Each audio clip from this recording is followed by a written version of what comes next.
नमस्कार। आज हम एक बहुत ही दिलचस्प विषय पर बात करने वाले हैं। प्राचीन भारतीय ग्रंथों में वायु तत्व की जो अवधारणा है, जी। हमारे पास महाभारत के कुछ अंश हैं जिनमें महर्षि ब्रह्मा और भृगु के विचार मिलते हैं, और सत्यार्थ प्रकाश के संदर्भ में भी एक विश्लेषण है। हाँ। तो आज का मिशन ये समझना है कि ये प्राचीन वायु तत्व, जो पंच महाभूतों में से एक है, हमारी रोजमर्रा की हवा से कितना अलग है और क्यों। चलिए इस गुत्थी को सुलझाते हैं। बिल्कुल।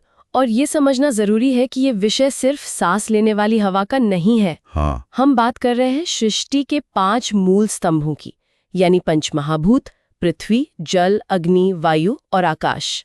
वायु तत्व इनमें से एक है। अच्छा। और हमारे स्रोत बताते हैं कि इसकी उत्पत्ति आकाश तत्व के बाद हुई, वो जो स्पेस या ईथर जैसा कुछ है। तो ये हवा से कहीं ज्यादा मौलिक है, सूक्ष्म है। हाँ, ये महाभारत वाला जिक्र काफी रोचक है।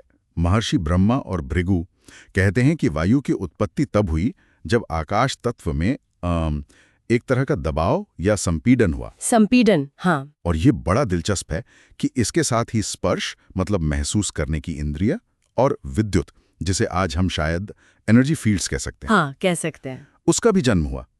एक उपमा भी दी गई है, जैसे बिना छेद वाले बर्तन में पानी भरो तो आवाज होती है। हाँ, वो ध्वनि तरंगों वाली बात। बिल्कुल। वैसे ही वायु के बनने से आकाश में ध्वनि तरंगे पैदा हुई। तो क्या इसका मतलब यह है कि वो लोग इसे किसी तरह की ऊर्जा या क्षेत्र से जोड़ रहे थे? ऐसा लगता तो है। ये विद्युत या फील्ड्स का जिक्र बहुत महत्वपूर्ण है। लेकिन यहाँ जो सबसे बड़ी बात है ना समझने की, और जो अक्सर गलत समझी जाती है, क्या? वो ये कि ये वायु तत्व वो हवा नहीं है जिसे हम ऑक्सीजन और नाइट्रोजन के मिश्रण के तौर पे जानते हैं। अच्छा, ये आम गलतफहमी है। हाँ, बहुत आम। कई दार्शनिकों और पश्चिमी विद्वानों ने भी ये मान लिया कि वायु महाभूत का मतलब बस एयर है। असल में ये उससे कहीं ज्यादा सूक्ष्म है, एक तरह का मौलिक सिद्धांत, शायद गति या ऊर्जा के संचार का आधार। तो अगर ये हवा नहीं है तो फिर इसे कैसे समझें? क्या आधुनिक विज्ञान में कोई ऐसी चीज है जिससे इसकी तुलना हो सके? आपने फील्ड्स का जिक्र किया, हाँ, लेकिन स्रोत तो ये भी कहते हैं कि ये फील्ड्स वायु तत्व से बनते हैं, वो खुद वायु तत्व नहीं है। ये थोड़ा उलझन भरा लगता है। हाँ, ये बारीक सा अंतर बहुत जरूरी है। देखिए, आज का विज्ञान जिन अलग अलग एनर्जी फील्ड्स की बात करता है, जैसे इलेक्ट्रोमैग्नेटिक फील्ड, हाँ, वो शायद वायु तत्व के प्रभाव या उसकी अभिव्यक्ति के सबसे करीबी उदाहरण है, पर वो खुद वायु तत्व नहीं है। अच्छा, तो वायु तत्व उनसे भी ज्यादा मौलिक है। बिल्कुल। स्रोत कहते हैं कि वायु तत्व खुद प्राण और छंद नाम की अति सूक्ष्म रश्मियों से बना है। मतलब ऊर्जा की किरणें या वाइब्रेशन समझ लीजिए। प्राण और छंद रश्मियां। हाँ, और कहा गया है कि जब वैज्ञानिक इन रश्मियों को समझ पाएंगे, तभी वो इन फील्ड्स की प्रकृति और वायु तत्व को सही मायने में जान सकेंगे। तो वायु तत्व इन फील्ड्स का भी स्रोत है, उनका आधार। ओहो, तो ये रश्मियां ही इसकी असली बुनियाद हैं। ये तो बिल्कुल नई बात लगती है। अच्छा, यहाँ एक और दिलचस्प पहलू आता है। जी। ऋषि दयानंद ने सत्यार्थ प्रकाश में पंच महाभूतों को थोड़ा अलग तरह से समझाया है।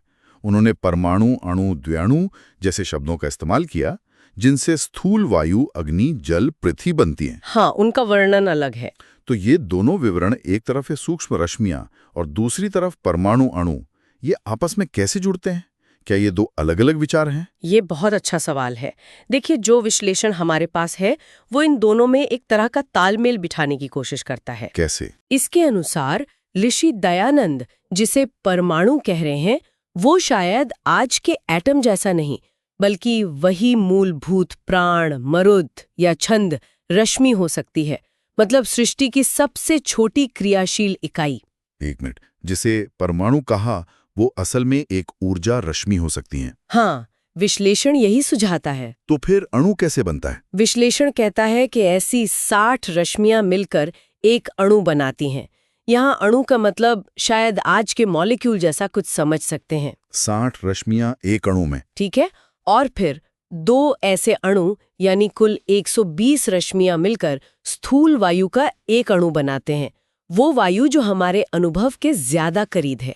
कुल 120 रश्मियां? हाँ, और ये रश्मियां प्राण, मरुत, छंद आपस में जोड़े बनाती हैं, जिसे मिथुन कहा गया है। स्रोत ये भी बताते हैं कि इन 120 रश्मियों के 2 अणुओं में व्यवस्थित होने के 2 संभावित तरीके हो सकते हैं। बाप रे, यानी स्थूल वायु का एक अणु, जिसे हम शायद हवा का मॉलिक्यूल समझे, वो असल में 120 अतिसूक्ष्म ऊर्जा रश्मियों का एक जटिल समूह है। ये तो कमाल की बात है ना? इससे तो यही लगता है कि जिसे हम हवा समझते हैं उसकी बनावट अंदर से अविश्वसनीय रूप से जटिल है, और उसे अणु कहने का मतलब है कि वो एक समान ऊर्जा नहीं है। सही। बल्कि उसकी एक आंतरिक संरचना है, भले ही हम उसे देख या महसूस ना कर सकें। बिल्कुल सही पकड़ा आपने। यही सबसे महत्वपूर्ण निष्कर्ष है। वायु तत्व भले ही आज के विज्ञान के किसी भी ज्ञात कण से ज्यादा सूक्ष्म हो, उसे भी अणु कहा गया, जिसका अर्थ है कि वो एकरस या यूनिफॉर्म नहीं है। उसकी अपनी बनावट है। हाँ, उसकी अपनी एक बनावट है, एक संरचना है। यह हवा को सिर्फ गैसों का मिश्रण मानने से कहीं आगे की बात है। तो कुल मिलाकर अगर हम इसे समेटें तो प्राचीन भारतीय ग्रंथों के अनुसार वायु सिर्फ गैसों का मिश्रण नहीं है, नहीं, बल्कि एक ज्यादा मौलिक संरचित तत्व है। ये ऊर्जा क्षेत्रों, सृष्टि की सूक्ष्म ध्वनियों या स्पंदनों और इन खास रश्मियों से गहराई से जुड़ा हुआ है। बिल्कुल। हमारी जानी पहचानी हवा तो इसका बस एक मोटा स्थूल रूप है। हाँ, बिल्कुल। ये नजरिया हमें सृष्टि को सिर्फ कणों के जमावड़े के तौर पर नहीं, बल्कि ऊर्जाओं और संरचनाओं के एक गहरे, ज्यादा जुड़े हुए ताने बाने के रूप में देखने की प्रेरणा देता है। सही बात। ये याद दिलाता है कि जिसे हम सामान्य रूप से हवा कहते हैं, वो एक बहुत गहरे और सूक्ष्म सिद्धांत का केवल एक बाहरी स्थूल रूप हो सकता है। और यहाँ से एक विचार मन में आता है जिस पर शायद आगे सोचने की जरूरत है। अगर ये वायु तत्व वाकई इन विशिष्ट प्राण और छंद रश्मियों से बना है और ऊर्जा क्षेत्रों से इस तरह जुड़ा है, तो इन रश्मियों की प्रकृति को समझने या शायद उन्हें प्रभावित करने से भविष्य में क्या संभावनाएं खुल सकती हैं, ये एक बड़ा सवाल है। बहुत बड़ा सवाल है सोचने के लिए।